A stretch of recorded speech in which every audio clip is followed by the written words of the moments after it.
Well, thanks so much for coming and doing this, buddy.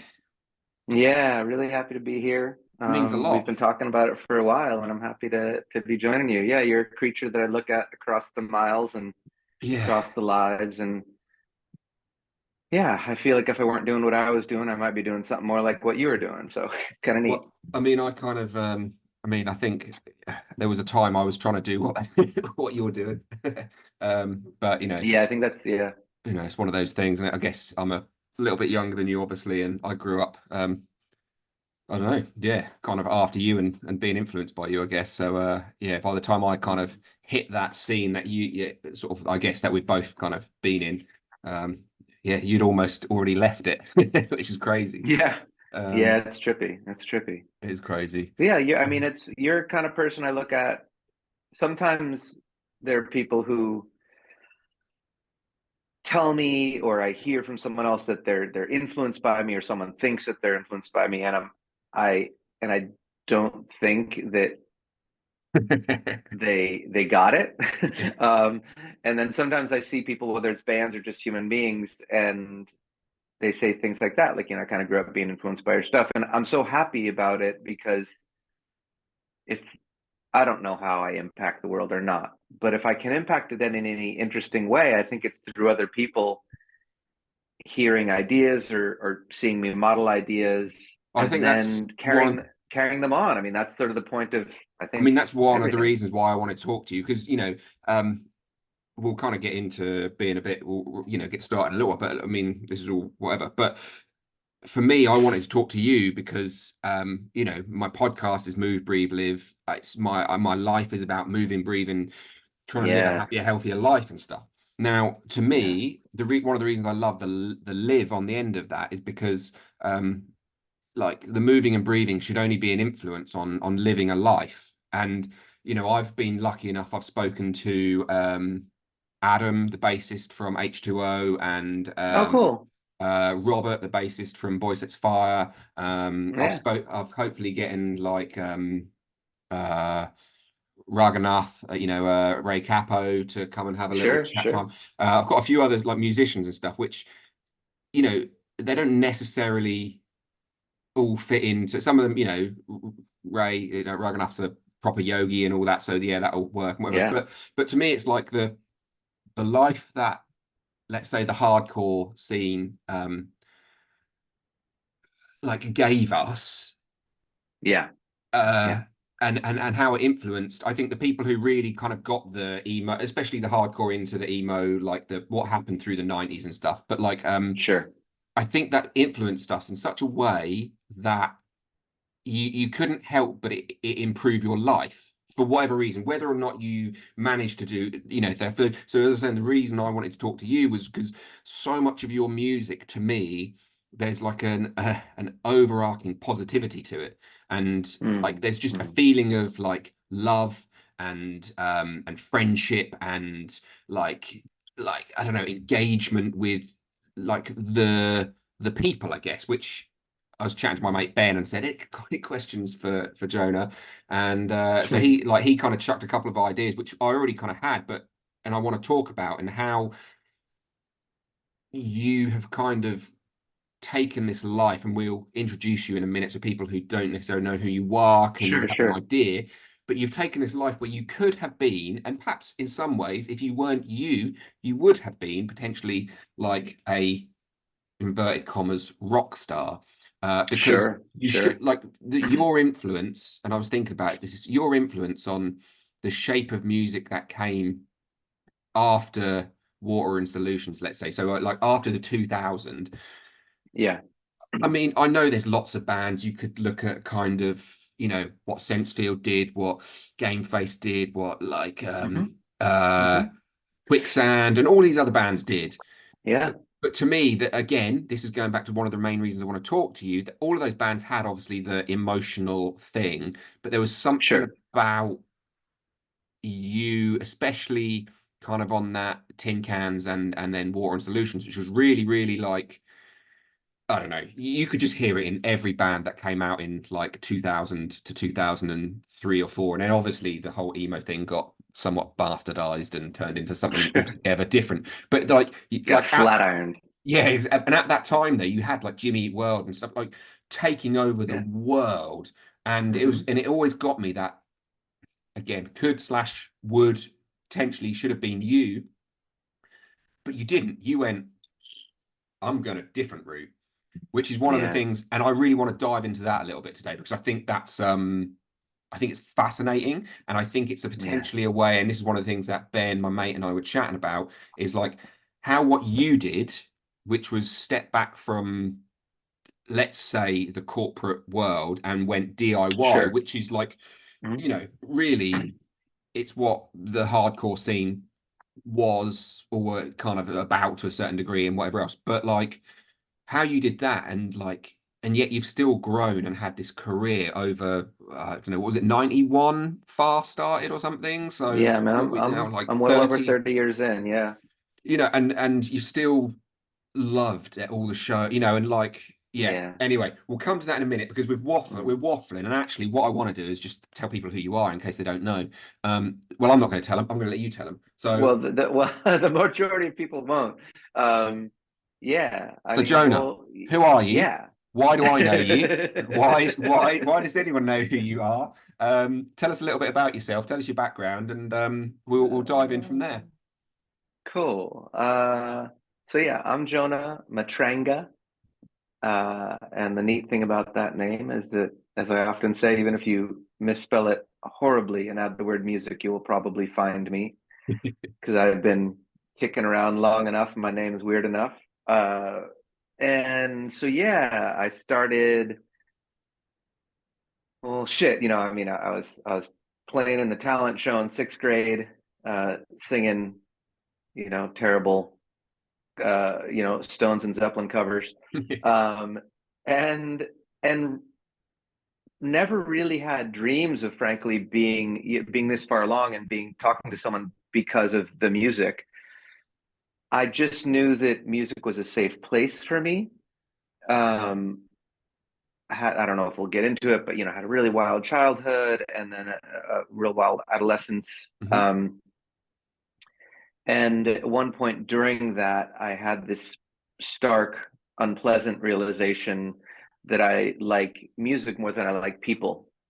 um and and that set me on a path that, uh, again, it wasn't that I needed to play music for a living. That wasn't even close, actually. I was kind of interested in being a teacher, an activist, Mhm. maybe something around movement, maybe something around helping people feel feelings Yep. and some sort of therapeutic, some sort of more overtly therapeutic thing. Mhm. Um, and I just kept loving music so much.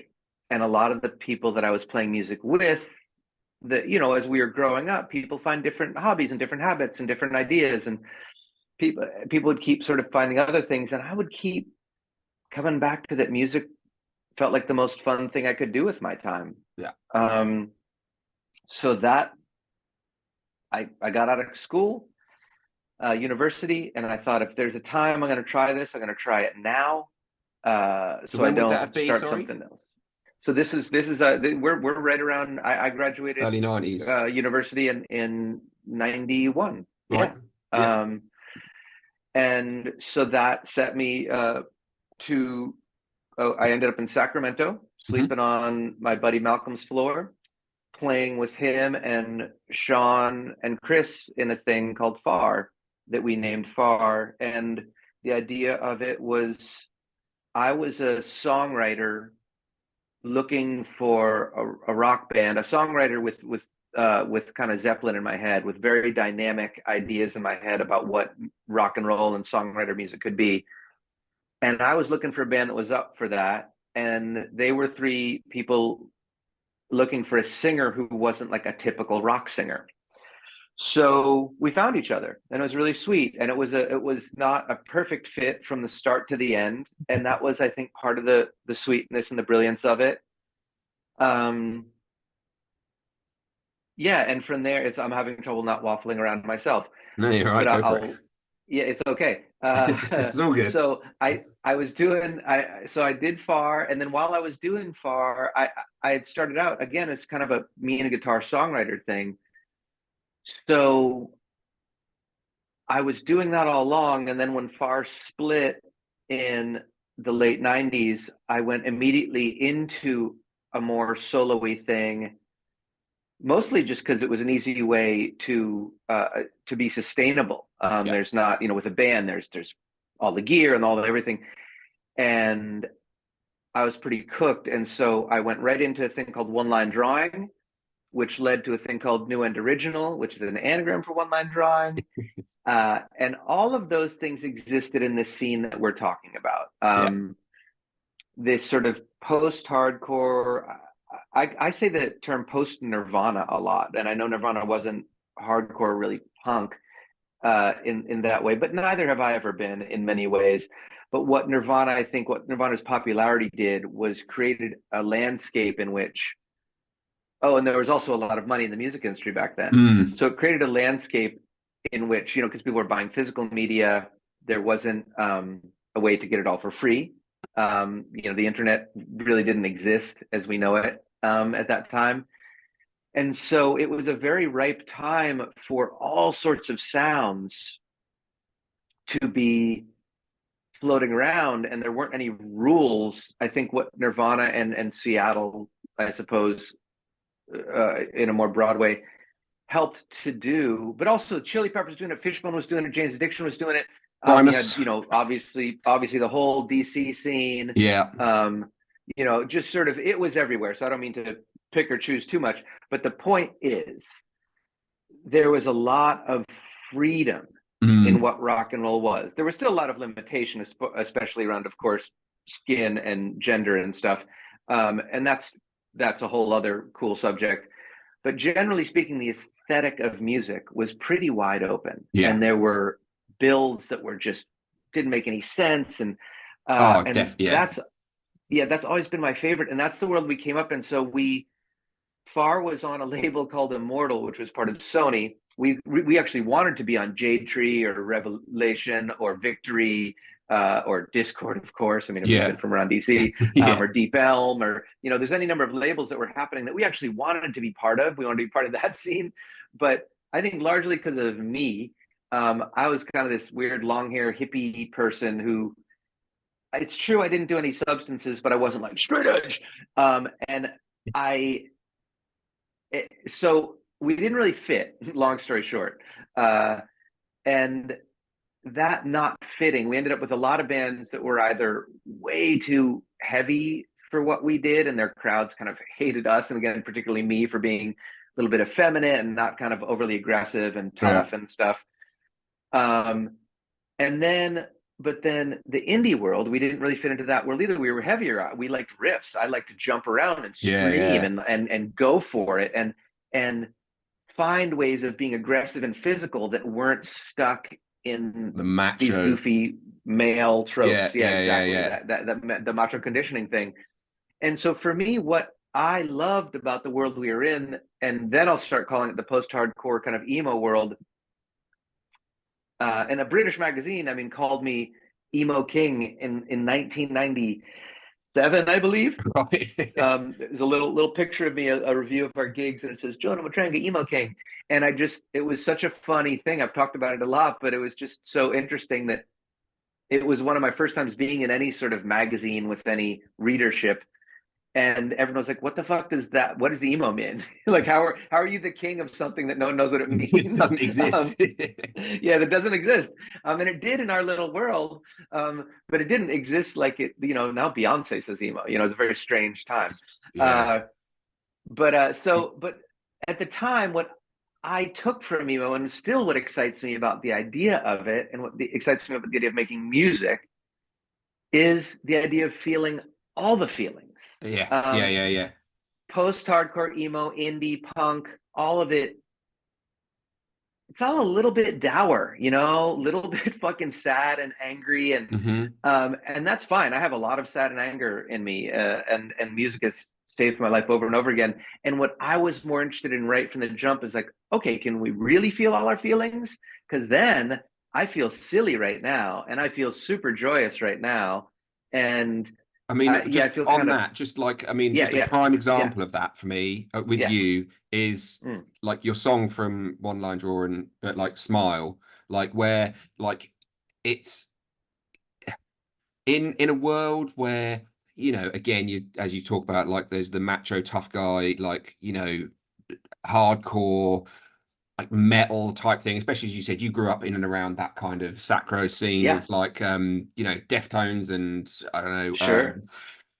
Well, I uh mean, Korn was on or Immortal, Incubus was on Immortal. I all mean, of, and yeah, but to go from that and then go, yeah. and even, you know, even you listen to, I don't know, any of, well, a chunk of the stuff you did with Far as well, but like then all of a Oh sudden, no, Far was so fucking heavy. I but then mean, yeah, but and we then you played suddenly with go from Snapcase and that. Strife and all that stuff. Like at our heaviest, again, we were way too heavy at certain parts of our set for Mm. indie world, and we were way too light in other parts of our set for heavy world. So it was all mixed up. But Absolutely. anyway, so But then yeah, you so go so there from I was in that and Far. then you Yeah, just pick up yeah, a, but then you kind of, you leave Far and then you pick up an acoustic guitar and you sing a song about smiling. yeah.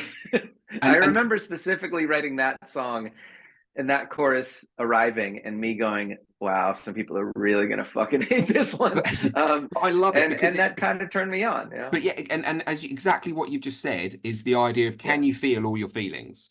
Now, this Hmm. is one of the things where again, you can look at it in like in the mainstream world, let's say, and I there's a lot of people in the mainstream world who don't want to feel their anger and sadness and whatever else. So, you know, I kind of feel they miss out quite often on what we in the noisier world might have as cathartic moments to Yeah. empty our thing. But at the same time, exactly like you said, if we flip it, can Yeah. we, in the hardcore, emo, punk, indie, whatever world you want to call it, in the alternative world, let's say, can we be silly? Can we have fun? Can we smile? Can we like love and laugh and all of those bits and pieces, which is And definitely yeah, and can we be still? yeah, yeah, yeah. It's because there, of course, heavy music, there's nothing like a huge tune, especially in a crowded room or whatever, and a big drop for just the somatic feeling of movement and just and I mean screaming. It's Hmm. I'll never forget Stephen Colbert. He was talking about a vocal teacher he had at one point where he was trying to get his vocal chops back, and the vocal teacher described singing as or singing lessons probably in particular as yoga for the inside of the body. Nice. Because when I'm singing, like I'm literally shaking myself up and I'm activating Hmm. all of this stuff. And so, yes, loud creation as a somatic event is just it does it just it can clear a lot.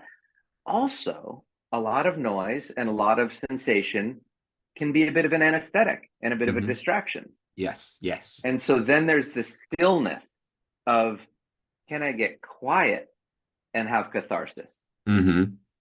Can I just get quiet, get really uncomfortable in that silence, kind of feel my thoughts coming, feel overwhelmed by an old memory? And sure, I want to scream and jump around and there is something beautiful about that.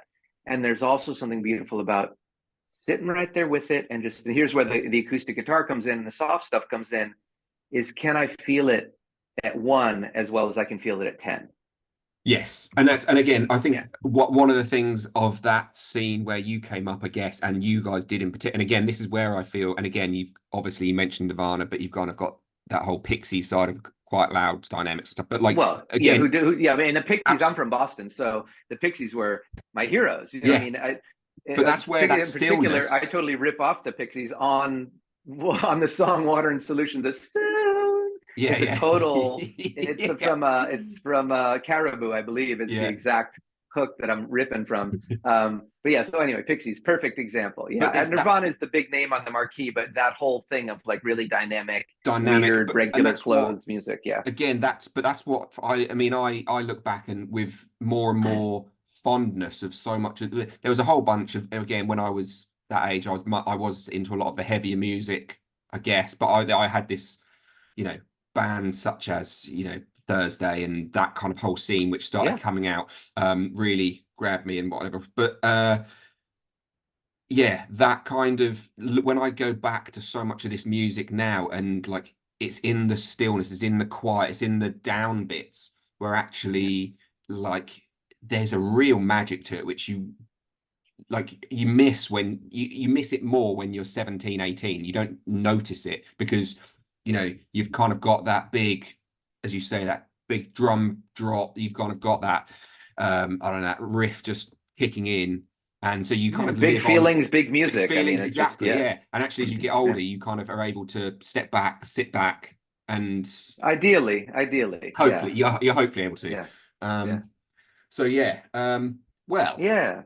on all that then, let's kind of go if you're keen, because I think it would be interesting to, like you've kind of said, you were that kind of slightly weird, awkward, hippie-ish kid in a like a noisier, less kind of hippie world and stuff. And you mentioned that some of your adolescent childhood stuff kind of was pretty wild. Was that a driving thing that kind of begun to push you into that I slightly? really don't recall a lot of consciousness around it. I think I was trying to process some stuff that uh, I I couldn't do through my usual hyper self-analytical Hmm. thing, which I also adore. But there was something about music that was just very potent for me.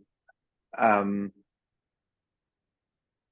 it just really, so basically, yeah, I grew up really poor and in a lot of chaos, uh, and then kind of took it out on the world from like 12 to 16, Hmm. 17. Just a bunch of drugs, bunch of vandalism, bunch of just, yeah, all of that. Yeah. And adored music the whole time. I was in love with music the whole time. Um, and I think I fell much more deeply in love with music actually after I stopped doing drugs. I got busted and was on probation, and that didn't necessarily stop me, but I'm sure it was part of it. And at some point, I woke up one morning and I didn't know what I felt. I felt some kind of bit of nostalgia or something like that, and I didn't consciously try to say I'm never going to do drugs again or whatever. Mm. But it turned out to be the last day I did in my youth, and was totally stone cold sober for 20 years. Hmm. And it was in those 20 years that I really, really fell in love with music. And then, of course, it became what I do for a living. And so it became a very, very important part of my life. And yeah, the hooting and hollering and jumping around, I think, was the closest I could get to being physically intoxicated. Yeah, yeah. Um, I know that just feeling. adrenaline and sweat and Yeah. exhaustion. And it was a way to just kind of like drain all of this excess sort of Weed. out Yeah, of my yeah. body and my brain. Um, so yeah, so there was a lot. It was a. It's always been a very therapeutic thing for me, and making a living doing it. I remember clearly all these bands were getting signed in the mid '90s, and again, we wanted to be on an indie label, but no one wanted us. But there was this label, Immortal, that was part of Sony, who was curious about us, and they came up and saw us in Sacramento. They were actually curious about a band called 7 Seconds. Classic. And yeah, so fucking good. Yeah. And we were playing with one of Kevin's other bands, Far was, and so the label came up, or maybe it was a 7 Second show. I forget which was which, but the label came up, and we ended up with them, and it was really. I remember talking to Jawbox a lot at the time because they had signed to Mhm. Atlantic and they were getting a lot of shit for it, and they were very, very sweet coaches through the process of signing to a major, which felt at the time this sort of blasphemous thing to do. But it was the only real label that wanted us. And at the time we signed, I had just found out I was going to be a father. I was one of the things I Um, wanted to brush on as well, because that must have been it was a like huge thing. Yeah, it was. wild. It was a very strange thing to have this whole crazy rough and tumble childhood, and then to get sober, and then right out of university to be in my first real serious relationship, and then soon after that, she's pregnant, and I'm trying to make a living making music or do something with it. Mm, And when I found out I was going to be a dad, I grew up without a dad, and I grew up again in a lot of squalor, mm. and I didn't want that for my kid. So I went to the guys and I just said, look, we got to figure out something more with this, um, because I'm not going to raise my kid on nothing. So I was there, gotta, I don't, sorry, yeah. was there Go ahead. any kind of resistance from them about like going major because of like We, the sell, the as it was in the 90s, the yeah, the sellout thing? sellout thing. Yeah. I mean, we were sure it was such a different time. Mm, so Things different. like sponsorship and having your music in adverts and all this stuff. It was a very, very different time with that. So there was a lot of hand wringing and all of that. And I'm happy there was. I like caring about such things and thinking about such things. And yeah, I also I'm a person who believes that finding a way to trade time for money is the only thing that we're doing here in terms of this kind of society thing that we've got going. It's finding a way to trade time for money that I don't fucking hate. Yeah, yeah. And I knew I loved singing and I knew I loved music, and we all felt that way. And so the idea that someone was going to give us money to do it was so exciting. Yeah. And really just kind of miraculous for me. I just had no idea. And we didn't get a ton of money or anything, but it was enough. We had very cheap rent, and it was enough to keep me going, and it was enough to keep my kids safe. So yeah, it was a very intense and amazing time. Um, And was that tough for you yeah, having to go out on the road a lot? yeah, Did you find it like yeah, was restrictive? Like were you trying to have to tour less because of that or yeah, and mostly tour in different ways. mm, Um, I played for the first bunch of years of Hannah's life. I played, you know, up to 200 shows a year, mhm. for a bunch of years, pretty much from 90.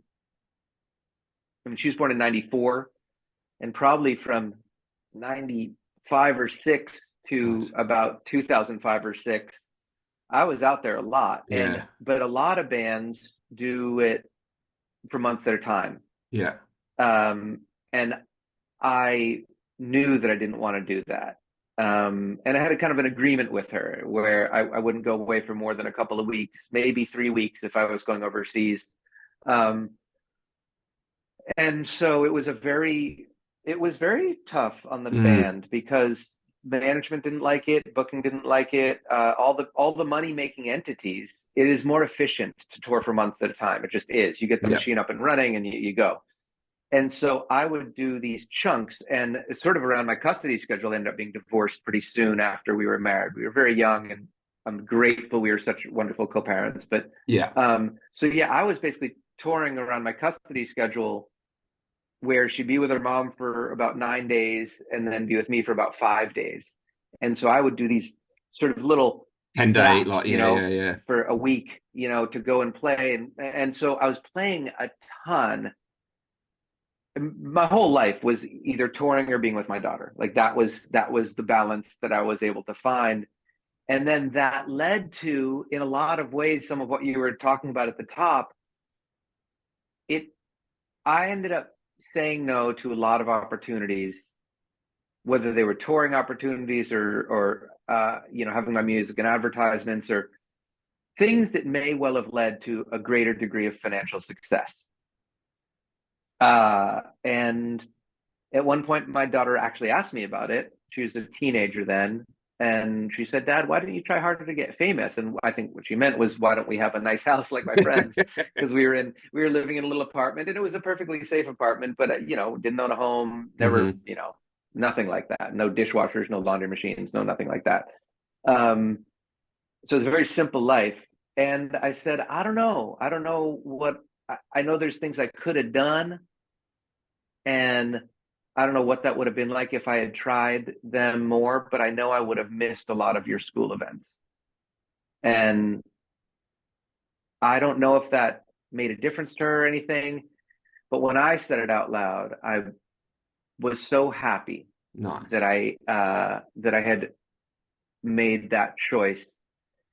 And aside from that, I started seeing a lot of people having a lot of financial success and a lot of fame and not being real happy Hmm. about it. And in fact, sometimes being kind of monstrous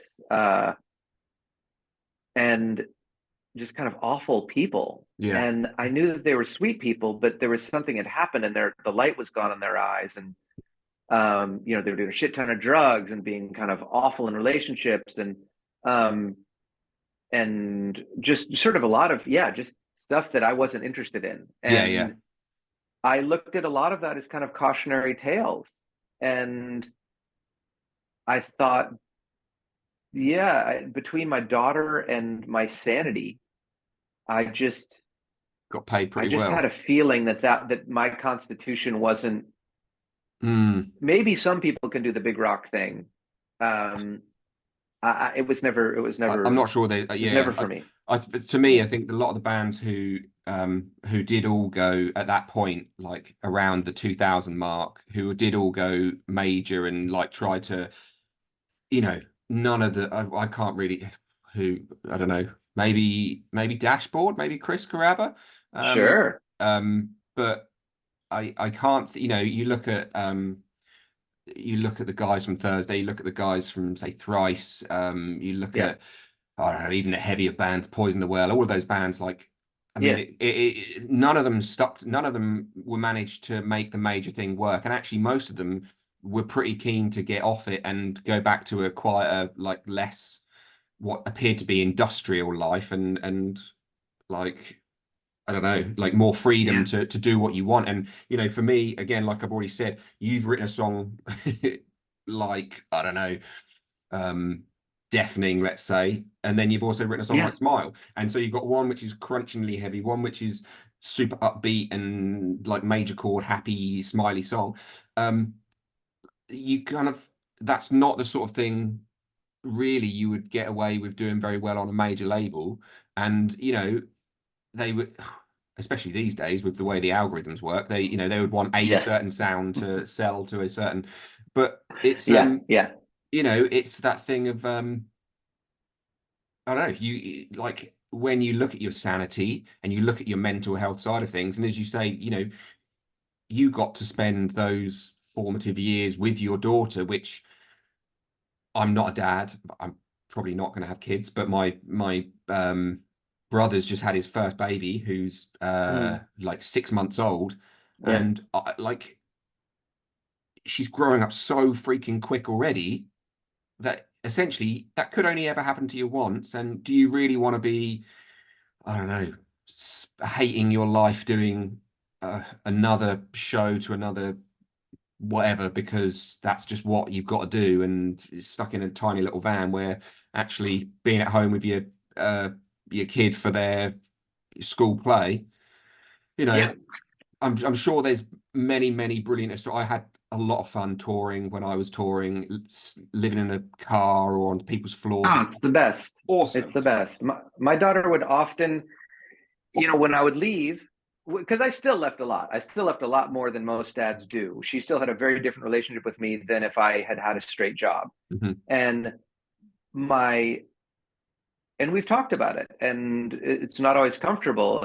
I mean, every parent makes choices. Hmm. Every human makes choices. But in this particular context, and so she would say to me, "I know you have to go." When we were sad, and I was leaving when she was sad, she'd say, "I know you have to go away for work," and I would be very careful to say, "I don't have to go away. Hmm. I'm choosing to go away.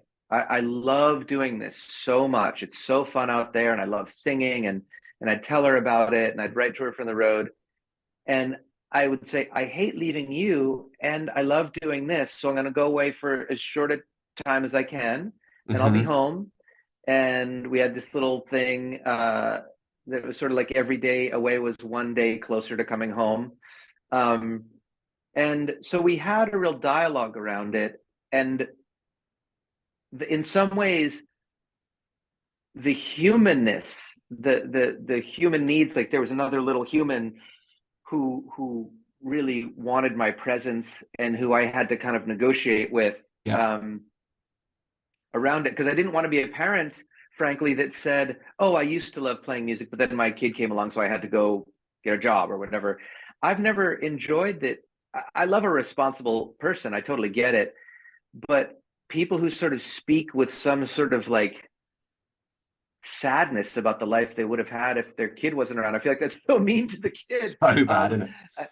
I, I get it. It's, life is choices and it's tough, but I didn't want to do that. Basically, I really wanted to be a decent dad that was an honest dad about what I was doing in the world.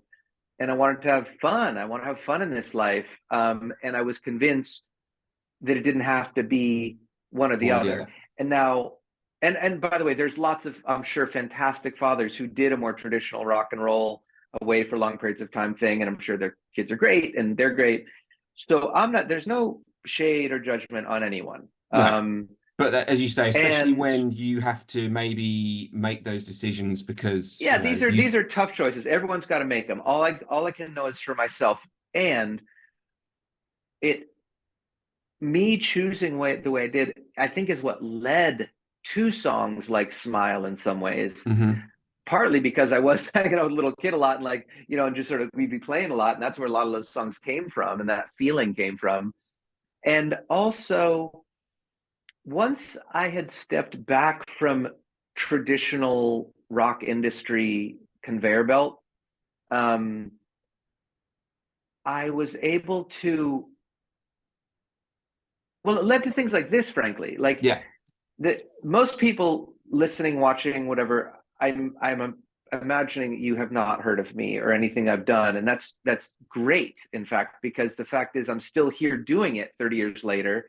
It Mhm. never needed to be this big global thing, and this kind of personal interaction is actually what excited me most about the internet, Yeah. which I kind of grew up with as a musician, and excited me most about playing music was I kind of was back to the educational, overtly therapeutic thing of where what I'm interested in is having joy and serenity in my life, and frankly, kind of trying to offer as simply as I can a model for how to do that and thoughts on how to do that, whether in the shape of songs or anything else. Well, I don't really know of a purpose to be here, but I think but one I'm of the really things excited for it. Yeah, go Yeah, ahead. one Yeah. of the things you just said there, and I think that's kind of brings me on to what I want to say was like, we kind of what for me, one of the things you've kind of brought up, and I mean, I remember, like I say, I remember I think it was actually the first time I ever saw you solo,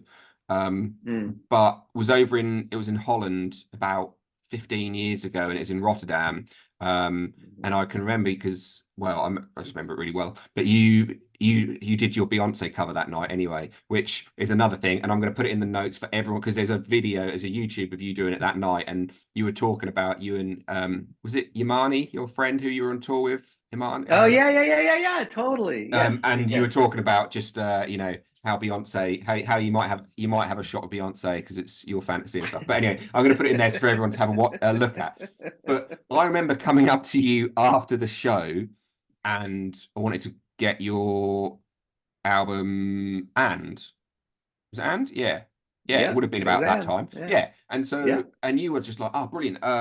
Shit, I've sold out. I haven't got any left. But if you want, like, I'll just post you one out when you get home. So you can pay for it now or pay for it later. But I'll post you on as soon as I get home. Give me your details.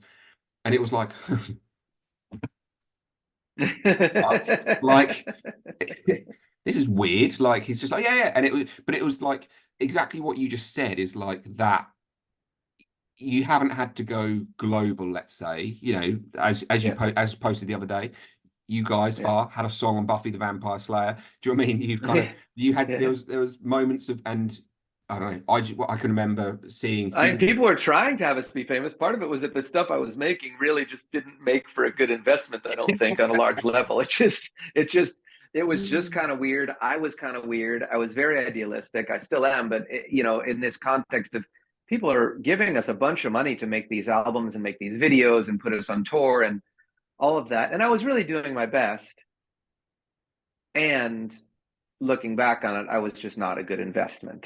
It But just, it's just, what yeah, you've done in yourself though out of that though is like you've worked away, and this is one of the things I loved about the time, and I still love it, is that like you're trying to make your music, especially, I mean, it's difficult with Spotify and you and iTunes and all these other bits and pieces, yeah, but yeah, yeah, you're trying to find a way that makes your music accessible to like everyone. So therefore you can go onto your website and there's like sliding scales, and you can request like individual, you can say it is like you look at your music like creating say a piece of art, and you can go onto your website or whatever, and you can ask me to cover this song for you. I know maybe this is a slightly more you know more obvious thing that happens now with, I can't remember what that website is where you can get like celebrities to yeah. maybe No, have it's, to, I mean, that thing. But like you were doing yeah, that, you were saying you can, like, if you want me to sing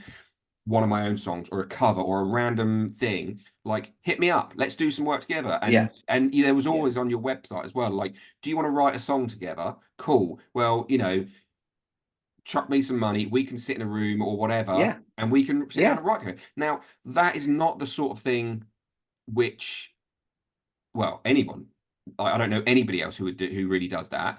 And I think out of, there's again my people, my generation of people who grew up with you as you were type thing.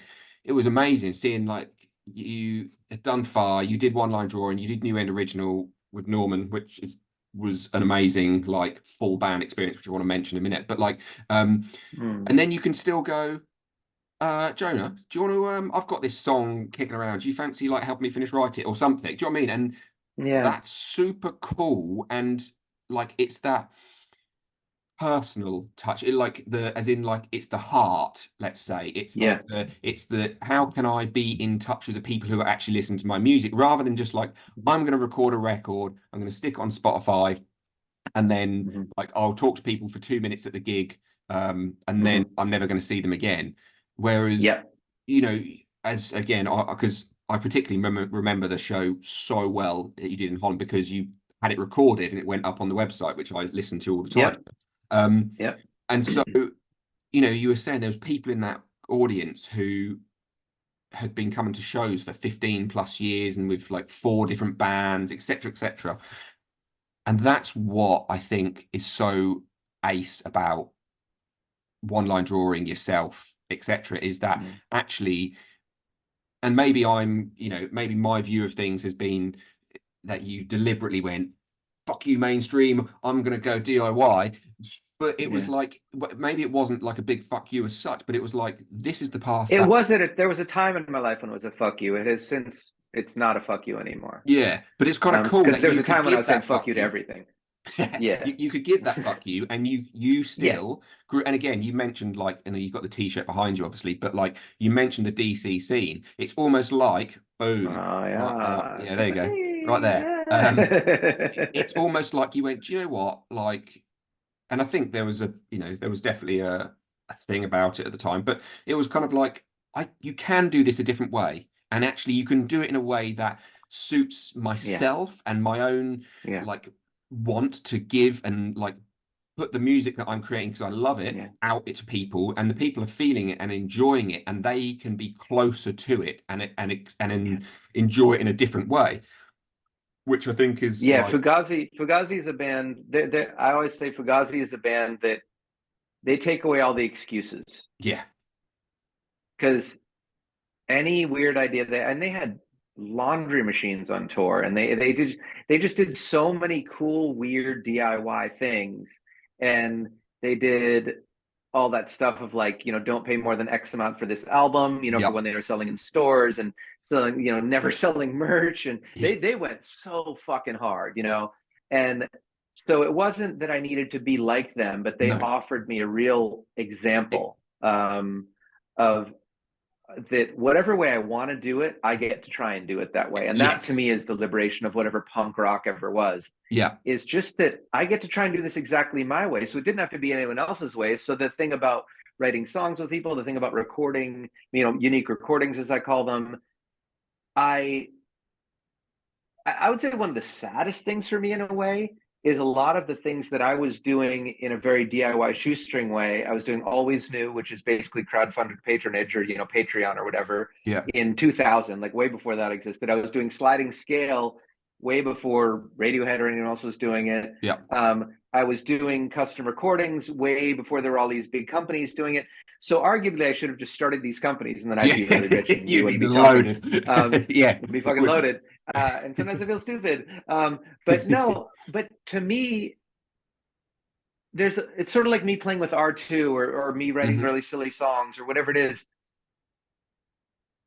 I remember really in particular after Far broke up, because that was the same way in Far, which was even stranger, frankly, back then. But there was also a kind of in the hardcore scene, there was a thing of like no walls between artist and audience. Yeah.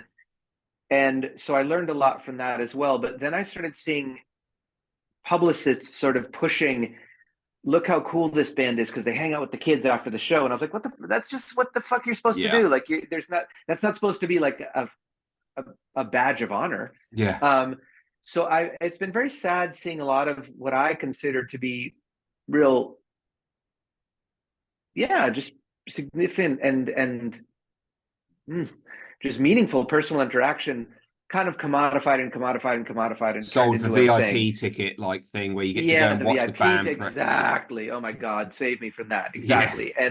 And again, I saw a lot of bands. I mean, a lot of my friends now they do VIP stuff, and there's no judgment against anyone. I just that level of commodification of the personal aspect of this Hmm. was always just kind of sad to me. And in some ways, I'm grateful for the scale I've stayed at because I understand in some ways why a really huge artist would do a VIP thing because if they were like, I'm just going to hang out after the show, there would just be, just mountains of people Yeah. there and it wouldn't. So there's so much to think about scale and about success and whatever that is. But what I knew and what I still know is that what I love the most is this personal time I get to spend with other human beings who are trying to make music for a living or just trying to make music to get feelings out or both. Hmm. Or are becoming fathers or parents. Or one of the joys of my life is that people that I met at shows or had me on mixtapes when they were whatever 15 or 20 are now married and having kids, and I'm getting to meet them at this part of life Hmm. and make recordings for them and sing at their weddings or their birthdays or their memorials or their just I am getting to be with people in life. Hmm. And that's what I think the beautiful thing about music is that music can travel anywhere without me being there and it can Yeah. be in people's lives. So I'm grateful for anyone to have a song anywhere in their life. But when it gets to be me, for instance, singing the first dance song at Yeah. someone's wedding, and it's not a song I'm doing of some famous love song writer, Yeah. I'm singing my song Yeah. that they grew up loving. And probably no one at the wedding's ever heard it, but it means so much to them. Yeah. And that's the As, part that gets that me. And is to me, that's what life's all about. that is That's what so it is for special, me. isn't it? So I guess one of the things I wonder, obviously you've mentioned, uh, jumping back, that when you're in a band, you go on tour, you've got all the gear, it's a big faff, etc. Do you kind of miss the camaraderie of being on tour and being in a room and writing with people? Like, when say you were doing Far, back in the day, were most of the ideas kind of your original song idea that you were taking in and then writing a song around it? Or do you know what I mean? Like, I just wonder if sometimes, because I don't play in bands as much well at all these days, just because again everyone's busy. But like, Yeah. Yeah. that being in a room and being with three, four, five other people and hashing out ideas and being silly and like just making noise and getting Yeah. frustrated, like Yeah. all of the, like, you become like a little family. And obviously, like you said, there's an ease to picking up your acoustic guitar, jumping in your car, go and play five shows or whatever, and you plug into Yeah. the PA and you're away. Yeah. But like, Yeah. do you see yourself ever thinking, oh, actually, like, Norman, come on, do you want to I know Yeah, you're not gonna write the Eagles greatest hits like again, but like is there that thing of like, and especially you, when I look at the people that you have played with over time, do you know what I mean? yeah, You played with Jay Roberts, you played with, you had Chris Caraba from Dashboard on your last sure. album. You've kind of got all of these people, Norman, like that you could just say, look, do you guys fancy just doing a band and we'll just dick around and see what happens? Is that something Yeah, I which mean, kind of still resonates with you that you doing noisier, like I say noisier, New End Original wasn't yeah, yeah, exactly yeah. I mean, heavy, there's but two like, elements to this. There's one which is just other humans in the room, yeah, regardless of what the sound is being made. There's just the interpersonal part of it and the creating together part of it, which is very, very exciting. And I guess I've never I've had a lot of really amazing moments, but generally speaking, I've not been good at being in bands. And sometimes I have felt really sad about that. But ultimately, I think that anyone is very, very lucky if they find three or four other people that they can really be in a room with and get along with and make stuff with in a way that feels truly easy and everyone's voice is yeah, heard. And yeah, um, that's a really bands. U2 comes to mind. Bands that really, really Jimmy Eat World comes to mind to be more contemporary about it in that yeah. way. Um, Thursday has been together for a long time. They've got some different member shifts and stuff, but largely, long story short, they've all been able to figure out ways to, yeah, just sort of get along and do their thing. And Mm, I really admire that, and I even have envy for it on some days. And what I don't want to do is really force it one way or yeah, another. yeah. So me and Norman, and by the way, for anyone listening, Norman was in a band called New End Original with me, and gosh, has just done so many things with me in this life. We talk all the time. He just actually, yeah, the label I'm on, Iodine, Mhm, is doing a thing with another label in Germany called 30 something. They're putting together a compilation of actually a bunch of recordings from 1999 to 2001 that were the sketchy EPs and mhm. Always New, and then the split with Rival Schools, the split with Sensefield. Um, Frank, it's or was that and so a after that? lot of cool music from this post far time when I was just kind of like freaking out trying to figure out what I wanted to do. Um, and it's a really sweet compilation and a sweet thing to see. But so Norman interviewed me for that. Hmm. Norman does a thing called Antimatter now, which is Yep. an amazing kind of just, yeah, I suppose just an interview series, but it's so much more than that because he's him. Anyway, that's Norman. I talked with Norman just the other day about, should we do some new end stuff? Should we, and he often says that he thinks there's unfinished business there, that it ended too quick. I totally agree. And the trick is he's in New York, I'm in Oregon, and we don't really know who else would do it with us or what would happen. But yeah, so I think about it often. Yeah. Sometimes I even yearn for it. Yeah. And I've definitely come to believe that if it's going to happen, it's going to happen. And to force it is a thing that I think I've tried to do before, Yeah. and it has not felt great. So yeah, That's fair. That's fair. yeah. I Well, mean, well, shit. I'll send you a track. Actually, it'll I don't know when this will air or whatever. But it's coming out soon, but I'll send it to you either way. It's yeah, this yeah. song that gets super fucking heavy. So I love making loud music. I mean, on my last record, there were some Yeah, relatively yeah, heavier yeah. things, not super noisy, but a little more pep in the step. And so I love that feeling. But first and foremost, it's a song has to come to me that Yeah. feels It's got to have the either someone has to bones. send me a song or a song has to come out of my imagination that brings that out of me. And then so much has to go right. It has to be a good collaboration. It has to be recorded properly Hmm. for it to really, to me, get to Be get where. there. But anyway, so yeah, just did this tune with this guy called Scott from Chicago that is starts out really, really quiet and kind of mathy and ethereal, and then gets really as screamy as I've been, and I mean almost ever. So yeah, I still love it so much. It's just sort of what comes around in my brain and around me physically. Well, I mean, I was just on that kind of, again, kind of going back to some of these other bands, but I mean, I can't believe it's so long ago, just you being shouty and screamy and whatever else. But there was, I just saw on YouTube that the video from Hellfest '03 Yes, of yeah, you singing with Thursday doing Mother Mary is back up yeah, on there yeah. after being taken down a few years back. But like, oh man, like, I mean, you were what, like, it's kind of cool because like, yeah, yeah, I don't know, just super fun seeing No, you I and flip Jeff for when I like, go for it. That's the thing is whether I'm being quiet or silly or loud. And so in this case, you're talking about the loud, angry, intense thing. I go fucking hard. yeah, You know, my man, body hurts afterwards. It's not. It's a real. You yeah, know, we're back to the somatic cathartic thing. I mean, I just love to.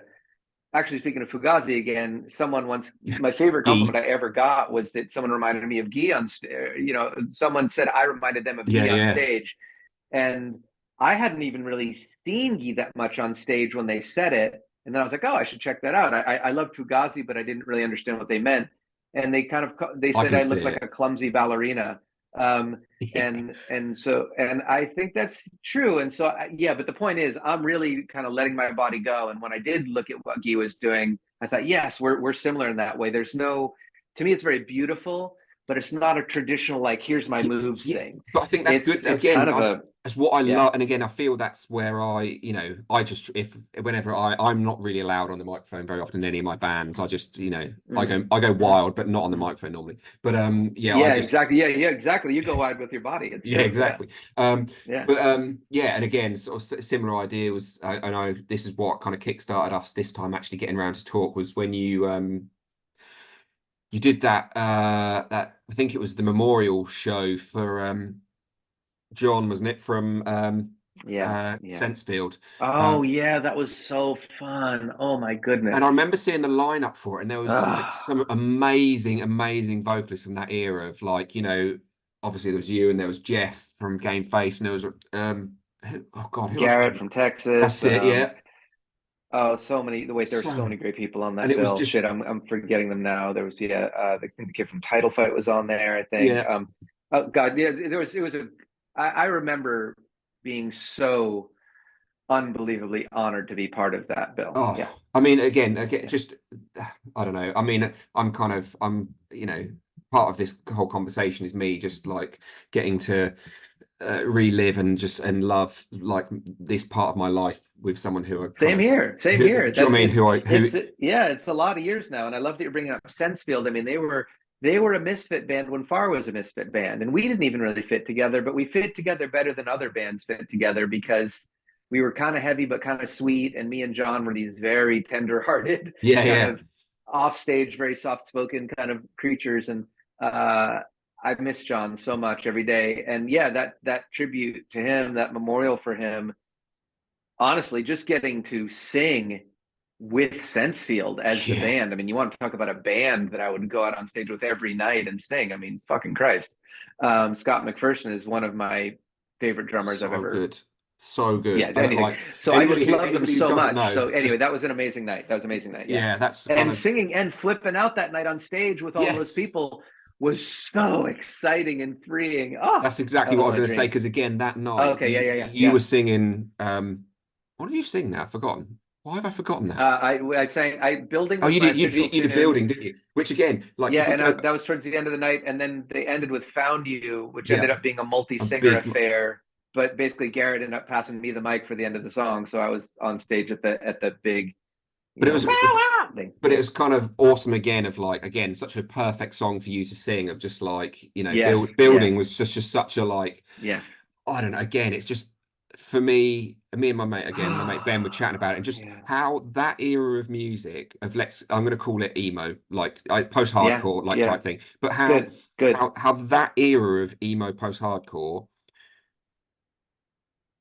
the generation that came from let's say 2004 onwards, I'm going to say 4 5 that if and again I don't want to like but you had the um Fallout Boy-esque type pop Sure, punky emo like sure. thing. But and but they tried to take something from that post-hardcore scene, but they kind of got the wrong bit. I.e., they to me it's like they got some of the sound, but they missed the heart. And to me, like there was the Yeah. heart of, and I'm not necessarily saying Fall Out Boy, but I'm just saying that kind of era on, like They that take a lot of abuse just because they were massive. very popular and very at sort of the wrong time in a way. They were really. I remember being on Warped Tour with them, and I was in a band called Gratitude at that time. And Fall Out Boy was every night. The joke was that they were setting a new record for the most merch ever sold in one night, kind of thing. Yeah, So bless them, yeah, yeah. But Like, yeah, but it's for just like me, the there, there was yeah, just they there kind was of some just they heart bought into missed. that sort of like the overly mopey stereotype of emo at this point Mm. was kind of, to me, started with that followed by world of just sort of, I'm gonna be like, my whole thing is being kind of angsty and tortured, and and I just, it's You not, no one's happy all the time, and no one's like that all the time. There's exactly there's again levels. There's levels. feelings, like Yeah. feel your Yes. feelings and be honest about those Actual feelings. emotions. Exactly, which isn't what It's they not said a. It's, about yeah. Embrace and like Rites of Spring and Mm-hmm. stuff. The whole purpose of the whole thing about that was being emotional hardcore or whatever. But Yep. yeah. Yeah. I mean, even Fugazi. That's. I think I tend to enjoy that sort of the pre-Fugazi stuff in some ways. Oh, Well, no. I Embrace is listen to still one of Fugazi the a lot more best because they're so albums fucking ever. fantastic. But I like the wildness of Yeah. it before it was turned into this more downstrokey, yeah, kind of thing. Yeah. Yeah. Yeah. Well, I mean, Yeah. No, it's neat. It's really well, we've neat. nearly done an hour, and I don't want to take up too much of your time because it's Monday morning and all that. I know. But I talk so much. It's so oh, fun, mate, me especially when we too. get going about this stuff. Oh, me too. But So, this is lovely, and I'm so happy that you're doing what you're doing. And thank you, mate. to circle back to the beginning, I consider what you and I are doing is not too dissimilar. And so I'm really happy that you're doing it. Well, before we do go, because I kind of like, and Yeah, yeah, again, please. Yeah, no, give it. Yeah, give me all you got. I'm just saying. Yeah. but as you saw today, I love like there's bands like yourself, there's bands like or bands like yourself, people like yourself, bands that you've been in, bands like I Yeah, yeah. don't know, cool, but the bands like even Dashboard and whatever else, and like bands who I know that most people who follow me do not listen to, and I have been told so many times by social media people that I need to stop using music that no one's heard of, that's probably too loud and noisy Right, or right. is too whatever.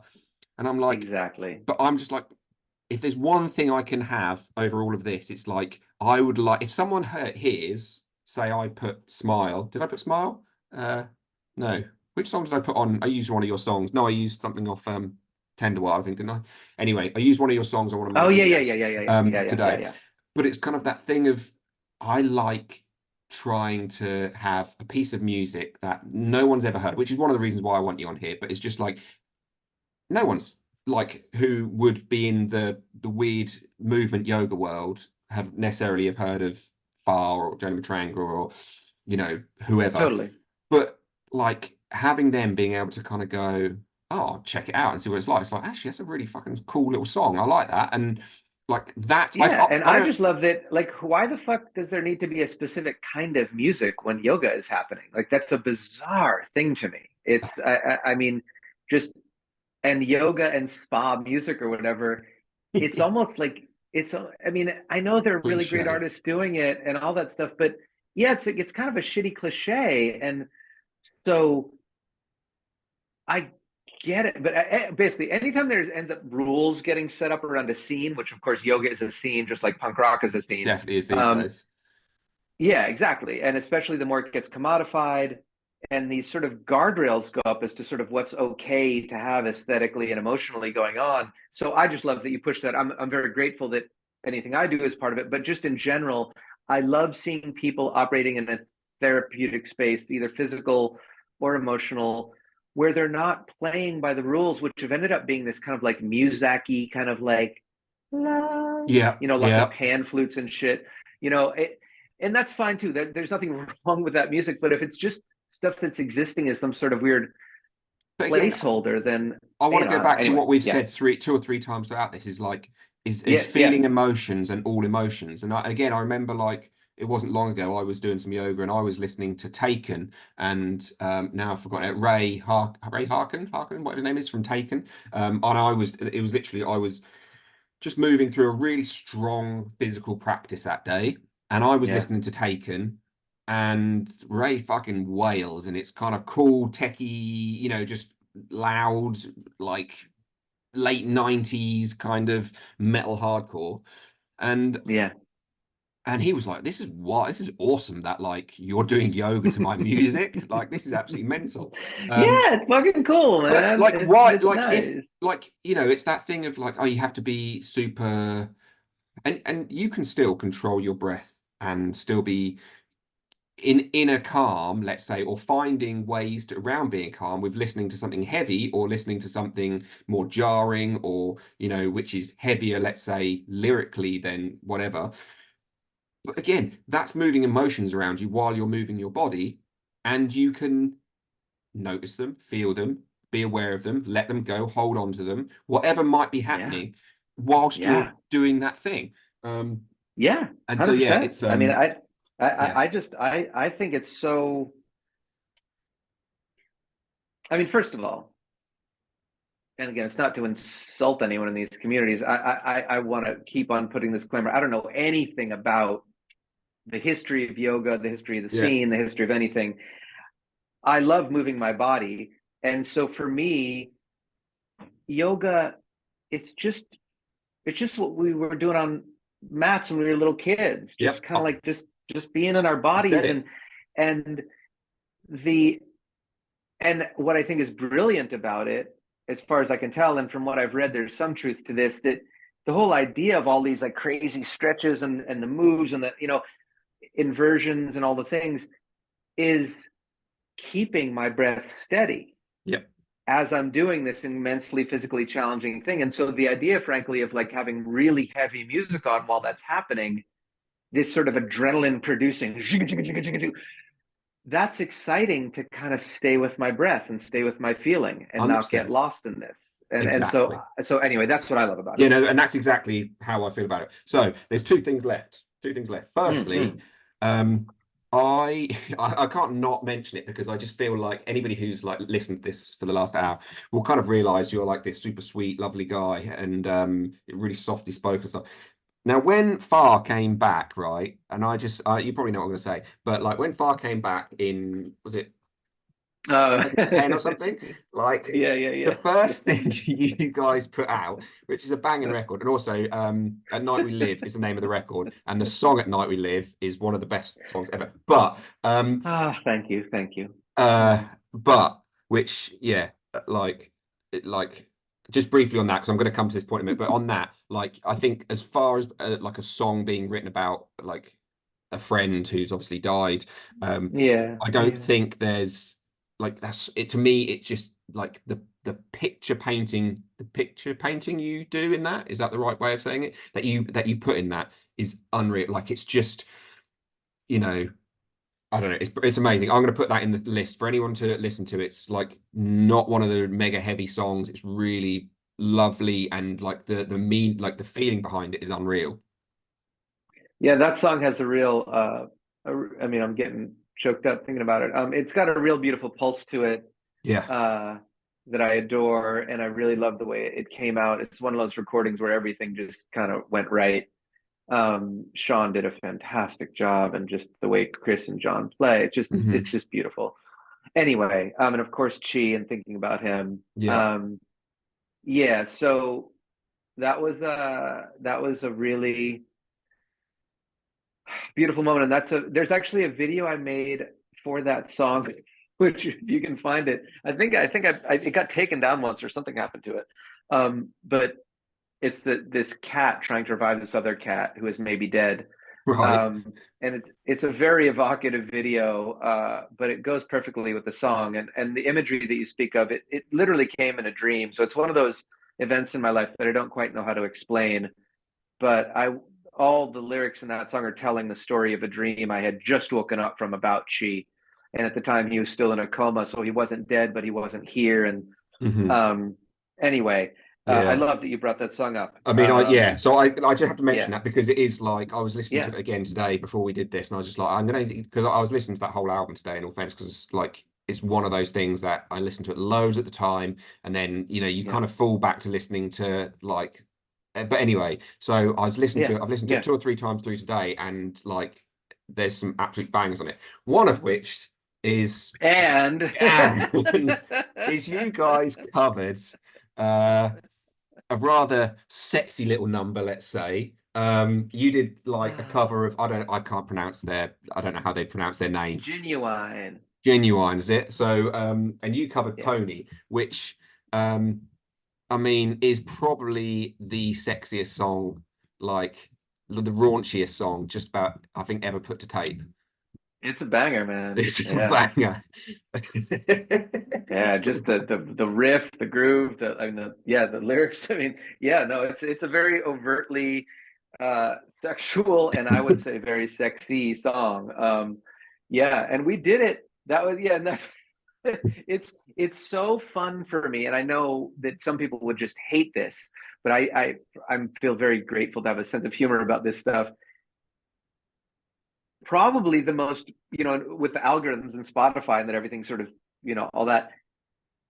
When someone goes and sees the Far music page, probably forever, Pony is going to be the first thing on there. yeah. And it's just one of those deals of if you're joking around with your buddies and you decide to release something, be prepared for that to be the most popular thing that you'll ever do. Was that so? Um, So it was just you guys just dicking about, going, should we do that this? was we had gotten it was way before the record was made. We didn't even want to put it on the record, by the way. That's a whole story. We were we had kind of reconnected and it felt really nice. And so we had a couple of conversations. We were hanging out. We tried playing a little bit together.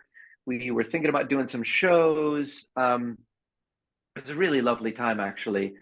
And we decided that if we were going to do shows, we were going to do them under a fake name so that we wouldn't have a bunch of pressure on it. We just Yeah. kind of wanted to get together and play for fun. And again, long tour related stories short, we came up with this idea that our band would be called Hot Little Pony. Um, and it's I literally don't remember how that even came to be. It's something with this guy Jeff Gross who used to travel with us, and he said it once, and we all just died laughing. So our band was going to be Hot Little Pony. We were going to do a MySpace page just to really Classic. kind of Oh, date this don't thing. you really miss Um, MySpace these days? Oh, I think it was looking back, it was the most artist friendly of all the Oh, social networks. yeah. And so we had a little page, a Hot Little Pony page. We made MySpace had a music player, so ahead Yeah. of their time and lovely. Um, and at first we had the tune "I Dig a Pony" by the Beatles. We had a silly like 16-bit MIDI version of it, um, and that was the song in the player. And we wanted a song in the player that we had performed, and we had actually used Pony as pre pre-show music to kind of Right. like get people grooving in the audience because we liked Yeah. having mixes that weren't just like rock and roll, but like we're all these different genres. And Pony is just a timeless dance floor banger. Um, It's a banger. so it's fucking amazing. And It's so incredible. but it's also an incredibly simple, like 3 chord wonder. And so I said, hey, let's fucking record Pony. Let's cover Pony as Hot Little Pony. And so we did it, yeah, way before the rest of the record. We hadn't even decided we were going to do a record yet. Uh, and we were having such fun doing that turned into let's do a record, that turned into let's try and do some touring, and that turned into the same old fighting that always happened in Far, and then lots of acrimony again. But while it was going good, Pony was this silly, beautiful thing that came out of it that then, again, I'm dating myself with all this old tech, but at the time we put out Pony, believe it or not, Spotify really wasn't a thing. Uh, there weren't these ways of streaming music. So LimeWire and Oh, Napster. yeah. Napster was kind of fading, but LimeWire was a big Yeah. deal then. Um, and so to track the popularity of things, there would essentially be like illegal download streaming charts, just to see what was being illegally streamed or whatever, or downloaded. And Pony was apparently massive on those charts. So it was such a strange time to be alive. Oh But man. point being, I love, and it kind of sums up whatever it is that I'm doing on this earth perfectly, that on this record, named for a song about our dead friend, that Hmm. we're this, like, pretty like serious, like, rock and roll band. Um, we have the most popular thing that we'll ever do is a Genuine cover, and I It's just and it was done with total sincerity. I oh, tried it's very, incredible. very hard to sing that vocal really fucking well. I have nothing but respect for Timbaland, especially the producer of that track, and Genuine. And I loved giving it my all. And I still love singing that song. I still sing it acoustic. It's And incredible. it's super. There's actually a video of me at Mercury Lounge a bunch of years ago in full performance art mode with that song, just stopping in between every lyric and making stupid jokes. And anyway, thanks for bringing it up, because Oh that mate. sums it up I mean, perfectly. I Is just that amidst all the serious shit, and there's deafening on one end and Pony on the other, and it's just perfect. yeah, it's just yeah, like I just remember hearing that, just being like, this is perfect. Like this to like, and again, I think for me, like not taking myself seriously is quite a large part of my life. So it's like, I try to Yes, take what yes, I do yeah, seriously, but I don't take myself yeah, seriously. And I remember, yeah, yeah. and I think I remember hearing someone say to me that, we take our yoga seriously, but we don't take ourselves seriously about like they had a little London scene. It was kind of cool, but like, and to me, that's what I try and do of like things An like, axiom that I've lived by, that I offer to you and to anyone else who wants it, that's along these lines, is be serious enough to have fun. mm, And because there's one kind of fun, which is this kind of like distracty fun, and I want to dig in and have a type of fun that takes my breath away. mhm. And I love be serious enough to have fun. Well, I That's mean, my that thing. might be the perfect little roundup because normally I end this podcast with I ask people because I say it's Move, Breathe, Live. The podcast is Move, Breathe, Live. So, I come from a nursing background. I am fed up with people ending up in hospital unnecessarily. Mm, Like, I want mm, people to live a mm. happier, healthier Yes, life. So, yes. if you could offer one thing, and I think maybe you've just done it, but one thing, it doesn't have to be to do with moving or breathing. You've lived a life, so maybe you've Yep, learned some yep, bits yep. that someone can take away from this and kind of go, I'm going to try and do, I'm going to try to put this into my life in some way to see if it allows me to live a happier. It might just be, be happy to be silly at times or whatever it might be, just to be Yeah, yourself. I But mean, like, sure. Yeah, be serious enough to have fun is a beautiful axiom, and I adore it. And it's a bit obtuse, I suppose. So I think the simplest thing I could say, I'm actually working on a book that's based around this idea, is that all the epiphanies in the world are lovely, all the big realizations, all the, if you're into psychedelics, all the big trips, all the big weekend workshops, all the big yogic realizations of the oneness of existence, all that is lovely. It's fucking great. And there's nothing like daily mindfulness and daily self-care to really bring about serenity and joy, like lasting, sustainable serenity and joy. So I guess I would offer, functionally, anyone out there who's doing movement or doing anything really, set a, I'll just say what works for me. I set a low bar for myself. I don't need to do a big workout every morning. mhm, I do, 9 mornings out of 10, do a little bit of stretching, and I do a meditation in the morning and a meditation in the afternoon. It's a very simple form of meditation called transcendental meditation, mhm. but anything will do. But the point is, I've tried a lot of different things in my life, and when I've set the bar higher or been more ambitious about it, I end up just failing and then shaming myself and going in this cycle of just, it's Guilt. it's Yeah, not it's yeah. not very fun for me. So I would say set a low bar. That's as simple as that. Just kind of just think of things that you love doing, whether it's moving your body or having a nice drink of water or taking a deep breath, or whatever it is. Do those things as early as possible in the day, and don't be too fucking hard on yourself. Love it. Like and that's it. That's what I got. Nice. Now, I don't know whether or not, Yeah. like, before we wrap up, I mean, you can tell me to fuck off by all means.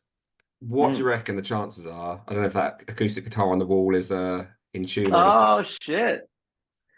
It's it is definitely not in tune. That's actually this is a sweet guitar that I'll hold it up a little bit for people to see. This is a present that I got Oh, for my amazing. daughter Look and at her that. mom of all these different pictures of her growing up and such. That's amazing. Look how So it's long not a look guitar how that young you look in that one. I know. Do you know who you Little remind me of a little bit baby. there? You look an awful, or who he reminds me of you, Alex Honnold, that like rock climber. You guys look well Oh similar. wow, I've never seen him, but I'm gonna go look. He's a maniac. Um, but here, let me grab my little purple guitar. I'll sing something. Nice. Fuck it. Yeah, fuck it. Let's round off.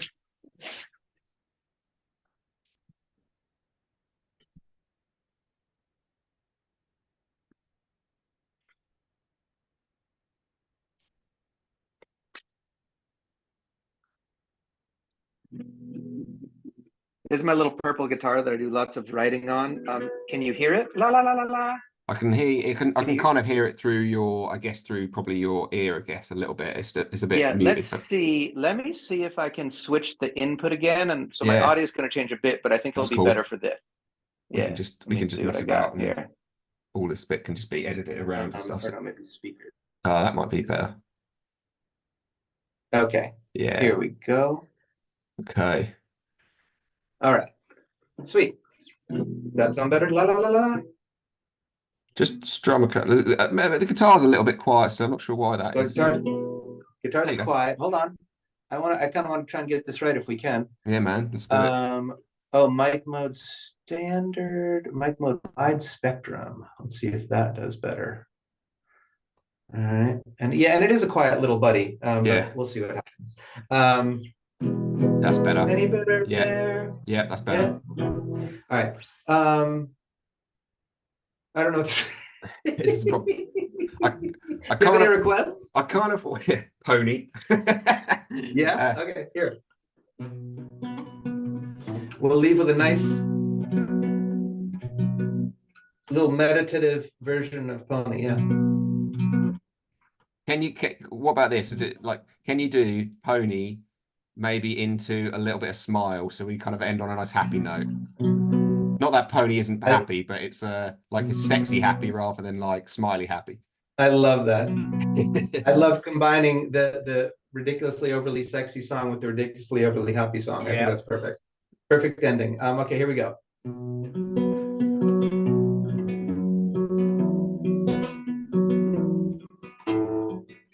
See, I'm just a bachelor looking for a partner, someone who knows how to ride without even falling off. Gotta be compatible, takes me to my limits. Girl, when I break you off, I promise that you won't want to get off. If you're horny, let's do it.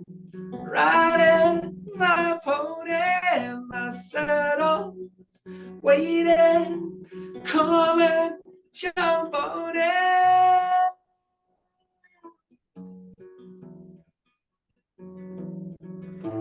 Faith, I got faith. It's dangerous to worry so much. I should have known better than to get in your way. Well, hey, that's something. Hey, yeah, anything I can do it. Hey, yeah, anything I can do it. So put it up on your face. Hallelujah. These days will all go by. Anything I can do to help you through it. I just love to see you smile. Yeah. Yeah, I just love to see you smile. So if you're horny, let's do it. 'Cause I just love to see you smile, riding my pony. I love to see you smile. Smile on the pony. Oh, I fucking love See, that. and never in thousands of shows and 30 years have I combined smile and pony. So there you go. I mean, That we is why spoke the about personal rules, because we make moments that never ever would have happened otherwise. we've spoken about both songs tonight and how they bookend different things, so it's absolutely perfect. Jonah, it's been an absolute pleasure. Thank you for giving me your time today. I understand, obviously, we've gone on a bit longer. It's an hour and a half, so thank you so much for Thank your you time. It so really much means a for lot. everything. That was such a blast. I'm all flushed and red from being embarrassed, and I like it.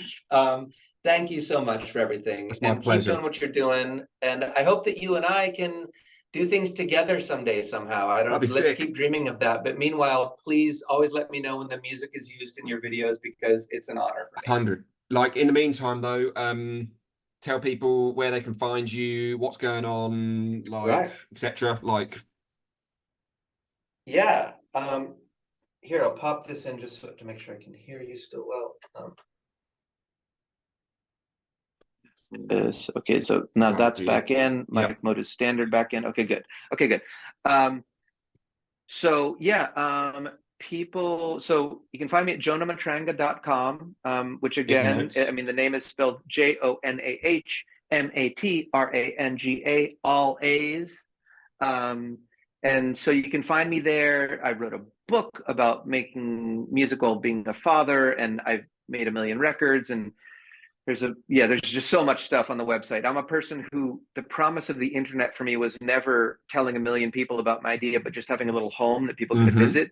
So if you want to visit, there are ways to support me that I would really appreciate. And I'm making new songs every month.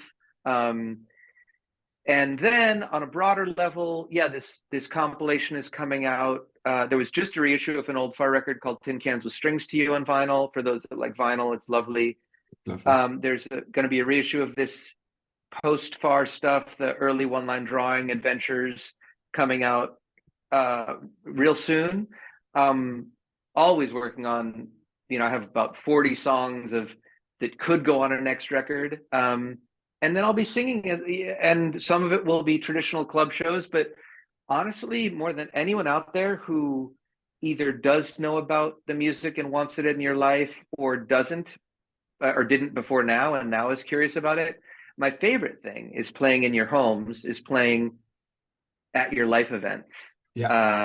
So that's what I'm doing a lot. Nice. And so if you want to make a song together, if you would like coaching in this kind of, in being happy, in being creative, a lot of times I will work with people using their creative impulses to get to feelings that they might not otherwise discuss in a more traditional form of therapy kind of thing. So any ideas that people have like that, that's what I'm really jazzed on these days. Nice. So that's where I'm at. JonahMatranga.com. Boom. It would be in the notes. Thank you. You're a legend. I fucking love doing this. And this was great, Wiz. I'm so happy we finally did it. It's awesome. I'll get it probably out in the next week, I reckon. So I'll tag you in some videos and some bits when it's all done. Please do. Have fun sorting through the babble. I'm sorry that I took so much, but it's a real joy to speak with you. And I do hope anyone listening or viewing got anything from this, because I think that's all we're here to do, is help each other through. So here's to it. You're a legend. Thank you, sir. Take care. Have a beautiful one.